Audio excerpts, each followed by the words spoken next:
नमस्कार, मैं हूं आपके साथ सोनम रावण की शुरुआत करते हैं। सीएम पुष्कर सिंह धामी गुरुवार को अपने गृह क्षेत्र खटीमा पहुंचे, जहां स्थानीय जनता, बीजेपी कार्यकर्ता और जनप्रतिनिधियों से उन्हें फूलों से स्वागत किया गया।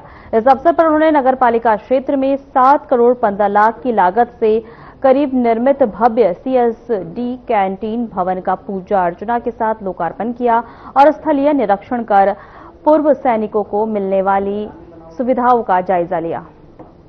तो इसके बाद सीएम धामी ने सेवा संकल्प फाउंडेशन द्वारा आयोजित सैनिक सम्मान समारोह में 60 वीरांगनाओं और 80 पूर्व सैनिकों को सम्मानित किया। उन्होंने अपनी माता विष्णा देवी और धर्म पत्नी गीता धामी के साथ स्वर्गीय पिता सूबेदार को भी पुष्पांजलि अर्पित की।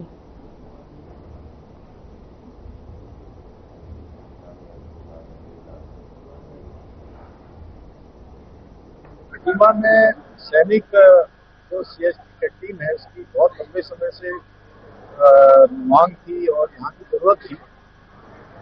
और ये लगातार 2012 में जब मैं पहली बार विधानसभा का सदस्य निर्वाचित हुआ था, तब से इसको लगातार आगे बढ़ाया। यहाँ की जनता की मांग पर सभी लोगों ने बहुत समर्थन दिया। हमारे यहाँ के सांसद भी, माननीय अजय भगवान ने, हमारे सैनिक कल्याण मंत्री जी ने, पहले वाले हमारे सांसद थे कुशेरी जिन्होंने भी, सबने मिलकर इस काम को आगे बढ़ाया। और आज एक संकल्प जो यहाँ की बहुत जरूरत थी, क्योंकि यहाँ पर ये खटीमा, नानकमता और इसके आसपास का एक क्षेत्र बहुत बड़ा सैनिक बाहुल्य क्षेत्र है। बहुत बड़ी संख्या में यहाँ पर पूर्व सैनिक निवास करते हैं। तो आज ये कैंटीन विधिवत रूप से यहाँ पर चालू हो गई है। आज सभी की उपस्थिति में आगे इसको और सुविधाजनक बनाया जाएगा और भी जो आवश्यकताएं हैं उसमें बढ़ाने के लिए लगातार प्रयास किया जाएगा। तो सभी को बधाई देता हूँ, शुभकामनाएं देता हूँ कि उनके घर। उत्तराखंड के हल्द्वानी स्थित स्वराज आश्रम में कांग्रेस प्रदेश प्रभारी कुमारी सैलजा और प्रदेश अध्यक्ष गणेश गोदियाल का जोरदार स्वागत किया गया। कुमाऊं क्षेत्र के सैकड़ों कार्यकर्ताओं ने ढोल नगारों और फूलों के साथ उनका अभिनंदन किया। वहीं आप बता दें कि इस दौरान वरिष्ठ नेताओं ने सहित कई विधायक पदाधिकारी मौजूद रहे। वहीं आप बता दें पार्टी की मजबूती और जनता को बढ़ता विश्वास, जबकि गणेश गोदियाल ने संगठन में समन्वय और अनुशासन बनाए रखने का आह्वान किया। आपने अगर मन बना रखा है, मैं कह रही हूँ कि कांग्रेस उठाती रही है और उठाएगी और मजबूती से उठाएंगे। ये एक मेन मुद्दा है यहाँ का, हाउस में भी उठाया है, हर तरफ से उठाया है और ये एक मुद्दा है उत्तराखंड का और इसको हम बहुत गंभीरता से ले रहे हैं और आगे के लिए इसके बारे में फिर बातचीत। 2027 चुनाव देखो, कमियां कई तरह की होती है, कुछ भाजपा की झूठ, कुछ कहीं पर अगर जो कमजोरी रही उसकी समीक्षा हो, आगे वो ना दोहराया जाए, इसका पूरा ध्यान रखें। देखिए, शैलजा जी हमारी इतनी सीनियर लीडर हैं, पीवी नरसिम्हा राव जी की सरकार में मंत्री बन गई थी 91 में, तो इतना अनुभव उनके पास है। वो एक एक व्यक्ति को उत्तराखंड के बहुत अच्छी तरह जानती है। राजनीतिक परिपक्वता समूचे उत्तराखंड में कितनी है, कहाँ पे क्या मापदंड है, क्या मानक है, कौन जीत रहा है, सब उनको अच्छा आइडिया है और अच्छा संदेश देके गई है कि जिताना भी है और एकजुटता भी दिखाना है। कल भी बैठक हुई थी, अंदरूनी बैठक हुई थी, इसमें भी उन्होंने ये बात बोली। आज भी कार्यकर्ताओं को उत्साहित करके वो गई हैं। मुझे राजनीति करते हुए 45 साल हो गए हैं और इन 45 सालों में इससे ज्यादा भ्रष्ट सरकार मैंने नहीं देखी जिसने भ्रष्ट सरकार ही है। नौकरी के नाम पे भ्रष्टाचार, खनन में भ्रष्टाचार, महिलाओं का उत्पीड़न, हत्याएं, पहाड़ में जंगली जानवरों का आतंक और मैदान में हत्याएं हो रही हैं। ये मोदी जी हों या भाजपा के कोई भी नेता हों, ये झूठ को स्थापित करके सत्ता में आए हैं।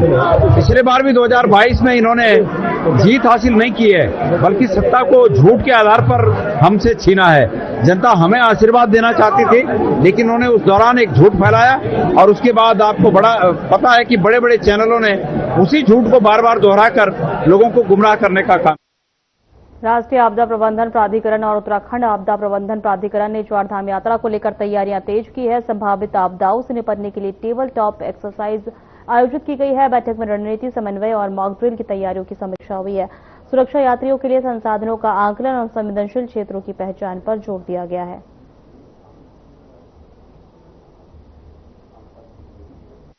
देहरादून के जिलाधिकारी सविन बंसल ने प्रशासनिक कार्यों को लेकर अधिकारियों को सख्त निर्देश दिए हैं। समीक्षा बैठक में उन्होंने कहा है कि सरकारी योजनाओं का असर सीधे जनता तक दिखना चाहिए। लंबित मामलों में समयबद्ध निस्तारण और काम में पारदर्शिता व जवाबदेही सुनिश्चित करने के निर्देश दिए गए हैं।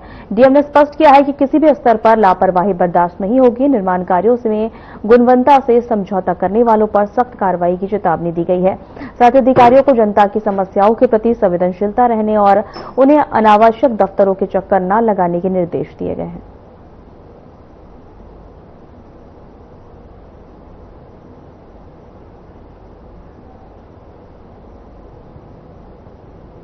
देहरादून में उत्तराखंड डिप्लोमा इंजीनियर्स महासंघ की 27 सूत्री मांगों को लेकर अनिश्चितकालीन हड़ताल जारी है। वहीं 23 मार्च से चल रही इस हड़ताल के कारण लोक निर्माण विभाग सहित कई अहम विभागों के काम ठप पड़ गए हैं। विभाग अध्यक्ष परिसर में बड़ी संख्या में इंजीनियर धरने पर बैठे हैं। हड़ताल का असर चारधाम यात्रा से जुड़े कार्यों के बांध परियोजनाओं और शिविर और सड़क निर्माण पर साफ दिखाई दे रहा है। महासंघ ने साफ कहा है कि जब तक सरकार उनकी मांगों पर ठोस निर्णय नहीं लेती तब तक आंदोलन जारी रहेगा। शांति अध्यक्ष उत्तराखंड डिप्लोमा इंजीनियर महासंघ, हम लोग विगत 23 मार्च से अपनी 27 सूत्री मांगों को लेकर हड़ताल पर हैं। शासन में हमारी वार्ताएं भी चल रही हैं, लेकिन काफी सारे मुद्दों पे हमारा समझौता नहीं हो पा रहा है। शासन हमारी कुछ बातों को से तो सहमत है, लेकिन कुछ बातों में अभी भी गतिरोध बना हुआ है। हमारी जिस मांग पे मुख्यतः गतिरोध है वो है 10 साल में कनिष्ठ अभियंता को 5400 ग्रेड पे देना, उसमें अभी भी गतिरोध बना हुआ है।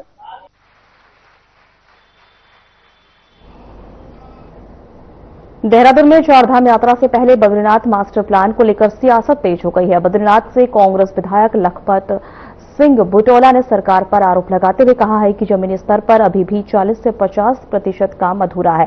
उन्होंने कहा है कि धाम के दौरे के दौरान कई व्यवस्थाएं अधूरी मिली है और स्थानीय जनप्रतिनिधियों को समीक्षा बैठकों को शामिल नहीं किया जाता है। साथ ही अलकनंदा नदी और पुरोहितों के पुनर्वास से जुड़े मुद्दों पर भी चिंता जताई है। इसके लिए तो मैं आपको ये दे दूंगा। ये जनप्रतिनिधि का सवाल है, ये उत्तराखंड सनातन संस्कृति से जुड़ा हुआ बहुत महत्वपूर्ण सा लाखों लोगों की आस्था का सवाल है। मैं आपको ये कह सकता हूं कि जो बद्रीनाथ मास्टर प्लान है वो माननीय प्रधानमंत्री जी का ड्रीम प्रोजेक्ट है। पीएमओ की सीधे निगरानी में इस काम को देखा जा रहा है। उसके बावजूद भी आप वहां पे जो काम देखेंगे, काम की गुणवत्ता देखेंगे, उसका ढीलापन देखेंगे तो आप भी स्तब्ध रह जाएंगे। हमारा जो श्री नारायण का मंदिर है, श्री नारायण के मंदिर के चारों ओर आपने वहां की जो पंडा पुरोहित समाज था, दुकानें थी, लोगों के घर थे, वो तमाम चीजें तोड़ दी और उसके बाद पूरा का पूरा श्री नारायण के चारों ओर खंडर बना दिया। देहरादून में 2027 विधानसभा चुनाव से पहले कांग्रेस के भीतर मतभेद खुलकर सामने आने लगे हैं। पार्टी की राष्ट्रीय प्रभारी कुमारी सैलजा के प्रस्तावित दौरे के बीच सियासी हलचल तेज हो गई है। इसमें भाजपा प्रदेश प्रवक्ता मथुरा दत्त जोशी ने कांग्रेस पर निशाना साधते हुए कहा कि पार्टी में नेतृत्व को लेकर खींचातान और तालमेल की कमी दिख रही है। उन्होंने आरोप लगाया है कि कई नेता खुद को मुख्यमंत्री का दावेदार मान रहे हैं, जिससे संगठन कमजोर नजर आ रहा है। अभी तक प्रभारी जी का कोई भी, कांग्रेस की प्रभारी जी का कोई भी बयान उसमें अभी तक नहीं आया है और प्रदेश अध्यक्ष जी का आज बयान जरूर आया है कि कोई भी नेता अगर अपनी बात कहे तो प्लेटफॉर्म में कहे। आज मुझे लगता है नींव टूटी है कांग्रेस के प्रदेश अध्यक्ष जी की भी और राष्ट्रीय प्रभारी जी का तो अभी पता ही नहीं है। ठीक है, वो आ रही हैं, उनका अपना रूटीन कार्यक्रम होगा, लेकिन देर आई दुरुस्त आई, 5 साल में पहली बार यहाँ आ रही हैं और मुझे लगता है उनका ये पहला ये ऑफिशियल दौरा होगा। विशेषकर कुमाऊं का तो पहला ही है, गढ़वाल में 1-2 बार आई हैं देहरादून में, और वो कुछ भी करें कोई बहुत बड़ा फर्क पड़ने वाला नहीं है। इतनी बड़ी सिर फुटोवल है।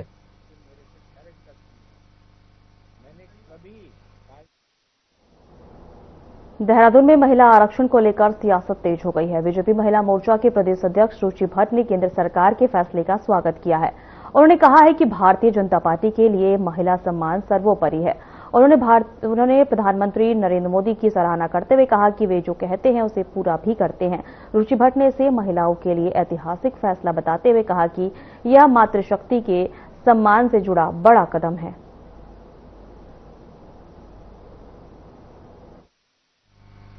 हम तो बहुत बहुत बधाई देते हैं, धन्यवाद देना चाहते हैं अपने माननीय प्रधानमंत्री जी को, जो उन्होंने कहा वो करके दिखाया।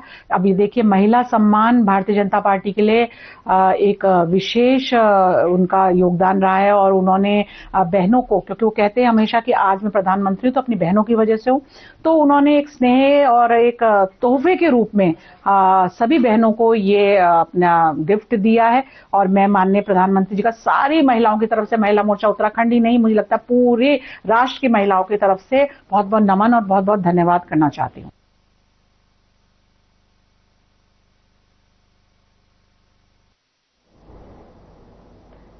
देहरादून नगर निगम ने टैक्स कलेक्शन में नया रिकॉर्ड बनाया है। निगम ने पिछले साल के मुकाबले करीब 40% अधिक वसूली करते हुए 72.34 करोड़ रुपए से ज्यादा टैक्स संग्रह किया है। मुख्य नगर अधिकारी नमामि बंसल के अनुसार इस बढ़ोतरी में बेहतर मॉनिटरिंग और जागरूकता अभियान की अहम भूमिका रही है। उन्होंने बताया है कि कुछ नीतिगत फैसले बोर्ड बैठक में किए जाएंगे और न्यायालय के निर्देश अनुसार आगे की प्रक्रिया तय होगी।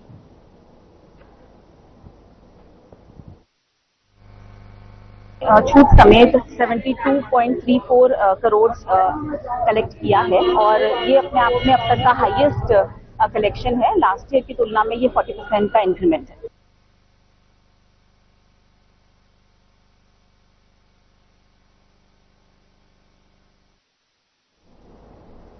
देहरादून के कांग्रेस के भीतर जारी खींचतान के बीच पूर्व मुख्यमंत्री हरीश रावत को लेकर सियासत तेज हो गई है।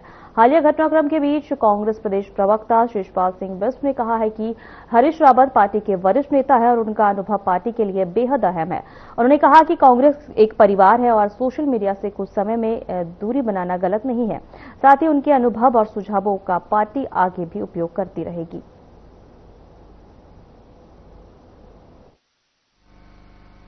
आदरणीय हरीश रावत जी इस प्रदेश के सबसे वरिष्ठ नेता हैं और भारतीय जनता पार्टी भी इस बात को मानती है।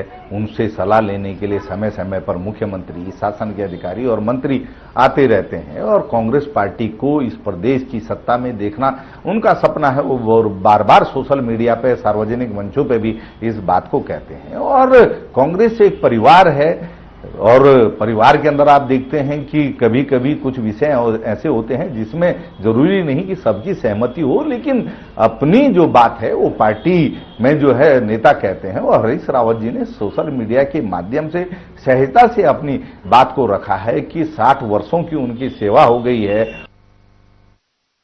ऋषिकेश में ऑपरेशन प्रहार के तहत पुलिस को बड़ी सफलता मिली है। मुठभेड़ के बाद हरियाणा के शातिर अंतर्राज्यीय वाहन चोर इमरान को गिरफ्तार किया गया। आरोपी के भागने के दौरान पुलिस पर फायरिंग की गई है, लेकिन टीम ने सूझबूझ से उसे पकड़ लिया है। पुलिस ने उसके पास से 315 बोर का तमंचा, जिंदा कारतूस और एक खोखा और फर्जी नंबर प्लेट लगी कार बरामद की है। पूछताछ में आरोपी ने कई वाहन चोरों की वारदात में शामिल होने की बात कबूली है। पुलिस मामले की जांच में जुटी हुई है।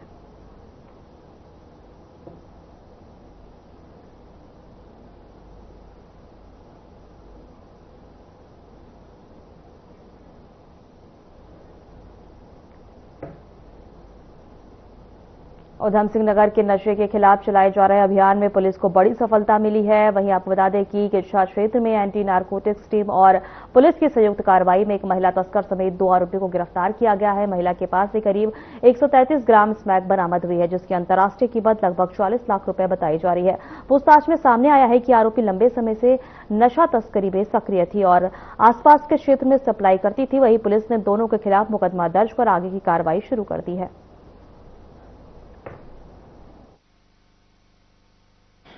माननीय मुख्यमंत्री महोदय के निर्देशन के क्रम में ड्रग्स फ्री देवभूमि मिशन के तहत लगातार जनपद उधम सिंह नगर में कार्रवाई जारी है, जिसके क्रम में 2 अलग अलग मामलों में कल एएनटीएफ जनपद उधम सिंह नगर तथा एसटीएफ कुमाऊं और कोतवाली रुद्रपुर और कोतवाली किच्छा के 2 अलग अलग मामलों में हमने लगभग 236 ग्राम स्मैक बरामद की है, जिसकी कुल बाजार में कीमत 71 लाख रुपए है, जिसमें 2 अभियुक्तों को अरेस्ट किया गया है।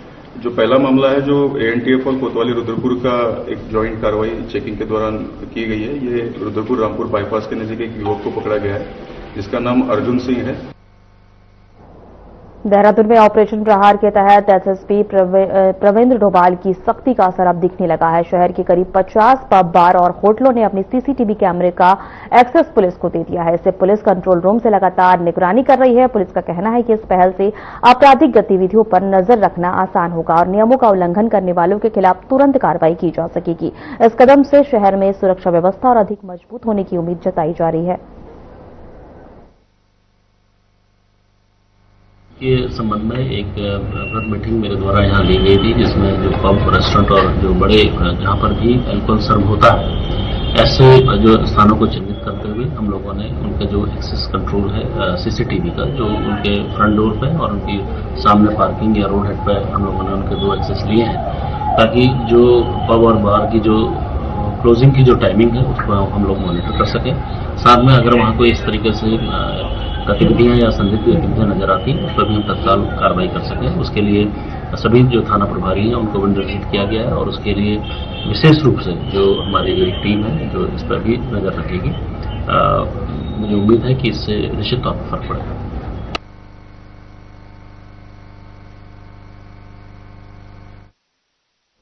देहरादून में ऑपरेशन प्रहार के तहत एसएसपी प्रवेंद्र डोभाल की सख्ती का असर साफ दिखाई दे रहा है। शहर के करीब 50 पब, बार और होटलों ने अपने सीसीटीवी कैमरे का एक्सेस पुलिस को सौंप दिया है। अब पुलिस कंट्रोल रूम में इन प्रतिष्ठानों की लगातार निगरानी कर रही है। पुलिस का कहना है कि इस आपराधिक गतिविधियों पर नजर रखना आसान होगा और नियमों का उल्लंघन करने वालों के खिलाफ तुरंत कार्रवाई की जा सकेगी।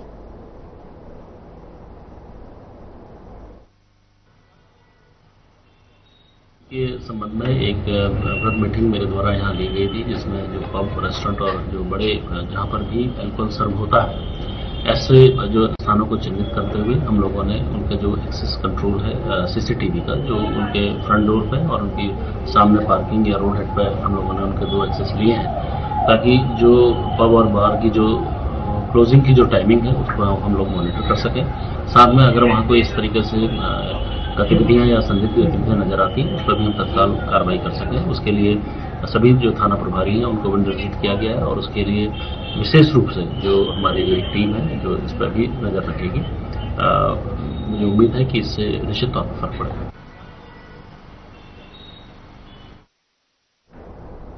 गदरपुर क्षेत्र में बेमौसम तेज बारिश ने किसानों की फसल को भारी नुकसान पहुंचाया है। खेतों में खड़ी गेहूं की तैयार फसल बारिश के कारण गिरकर खराब हो गई है और कई जगह सड़ने लगी है। पानी भरने से किसानों की मेहनत पर पानी फिर गया है और बड़ा आर्थिक नुकसान झेलना पड़ रहा है।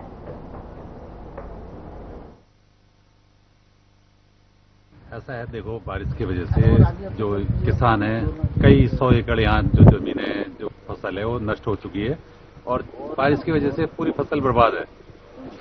मेरा कहना यही है कि सरकार को किसानों के प्रति इनका मुआवजा देना चाहिए।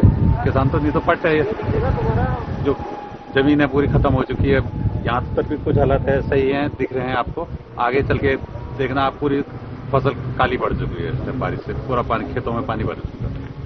मैं इस पर ये कहूँगा, ये देखिए मेरा ही खेत है। गेहूँ का जो हालत है इस समय 2 दिन से लगातार बारिश के कारण से पूरी गेहूँ एकदम मेरा नष्ट हो रखा है। मैं प्रशासन से ये निवेदन करूंगा कि जो हालात है इस समय, इसमें हम लोगों को मुआवजा मिलना चाहिए और लगातार हम किसान लोगों के साथ अत्याचार भी होता जा रहा है कि कभी न कभी किसान लोग ही जो भी करे किसान लोगों के साथ ही नुकसान होते जा रहा है और शासन प्रशासन से निवेदन ये कहेंगे हमें मुआवजा दिया जाए। देहरादून समेत उत्तराखंड के कई हिस्सों में मौसम का मिजाज बदला हुआ है। रात से रुक रुक कर हो रही बारिश के कारण तापमान में करीब 6 डिग्री सेल्सियस की गिरावट दर्ज की गई है, जिससे ठंडक बढ़ गई है और पहाड़ी इलाकों में पिछले 3 दिनों में बारिश और बर्फबारी का सिलसिला जारी है, जिसका असर मैदानी क्षेत्रों में भी दिख रहा है। मौसम विभाग ने कई जिलों में गरज चमक के साथ बारिश की चेतावनी जारी की है। इस बदलते मौसम से किसान चिंतित है क्योंकि लीची और आम समेत रबी फसलों पर असर पड़ सकता है।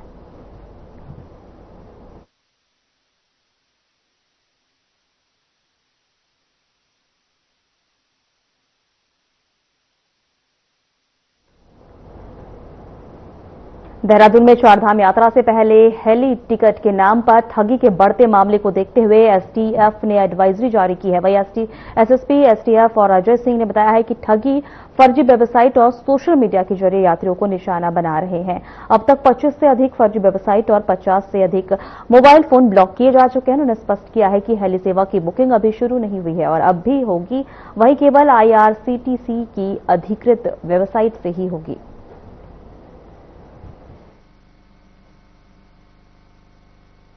देखिए, आपकी बात एकदम सही है कि हमारी जैसे जिस तरह की धोखाधड़ी चारधाम यात्रा में खासकर हेली टिकटों को लेकर होती रही है, उसकी रोकथाम के लिए सरकार ने काफ़ी प्रिवेंटिव स्टेप्स उठाए और विगत वर्षों की तरह इस बार भी एसटीएफ और जो हमारी साइबर की टीमें हैं वो विशेष नज़र रखे हैं कि इस तरह की हेली बुकिंग में जो हमारे तीर्थयात्री इस पावन यात्रा में आते हैं और जब वो वहाँ पहुँचते हैं यात्रा में तो उनको पता चलता है कि उनका टिकट जो है वो फर्जी था और उनको बहुत असुविधा का सामना करना पड़ता है और उनके साथ ही साथ उनके दर्शन भी बड़ी मुश्किल से हो पाते हैं। इसको देखते हुए सरकार की तरफ से जो निर्देश प्राप्त हुए उसमें लगातार हम ऐसी वेबसाइट्स जो बनाते हैं, जो फेक बनाकर चारधाम यात्रा के नाम पर फर्जी टिकट कराना या हेली टिकट्स को अवेलेबल कराना या श्री केदारनाथ धाम की यात्रा के लिए टिकट्स को अवेलेबल कराना, खासकर इस तरह का देखते हैं काफी प्रलोभन भरे प्रचार प्रसार।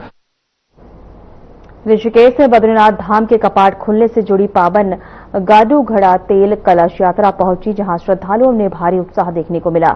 नरेंद्रनगर राज दरबार से शुरू हुई इस यात्रा में इस बार खास बदलाव देखने को मिला और पहली बार बनखंडी रामलीला ग्राउंड में कलश के दर्शन कराए गए। सुबह से ही हजारों श्रद्धालु दर्शन के लिए उमड़े और पूरा क्षेत्र जयकारों से गूंज उठा।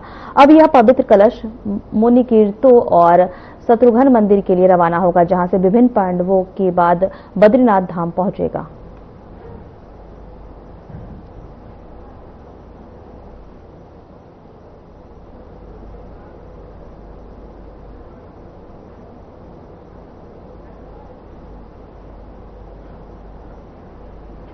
उधम सिंह नगर के जसपुर में जवाहर नवोदय विद्यालय प्रवेश परीक्षा में चयनित छात्र नमन कुमार को सम्मानित किया गया है। वहीं तहसील परिसर में आयोजित कार्यक्रम में भारतीय किसान यूनियन के पदाधिकारियों और स्थानीय लोगों की फूल मालाएं और अंग वस्त्र देकर उसका उत्साहवर्धन। नमन ने अपनी मेहनत और लगन से यह सफलता हासिल कर क्षेत्रों का नाम रोशन किया है। वहीं एक साधारण किसान परिवार से ताल्लुक रखता है, जिसकी उपलब्धि है खास बन गई है। इस मौके पर सभी ने उसके उज्जवल भविष्य की कामना की है।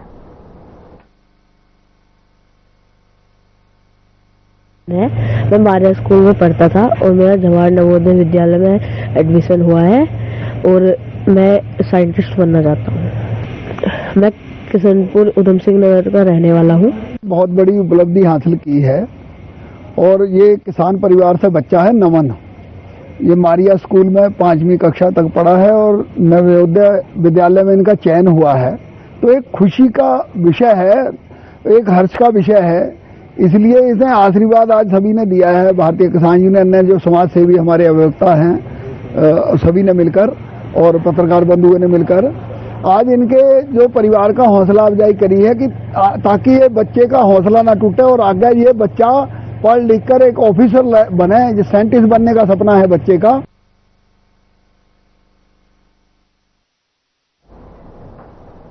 फिलहाल हमारे खास बुलेटिन में इतना ही। नमस्कार।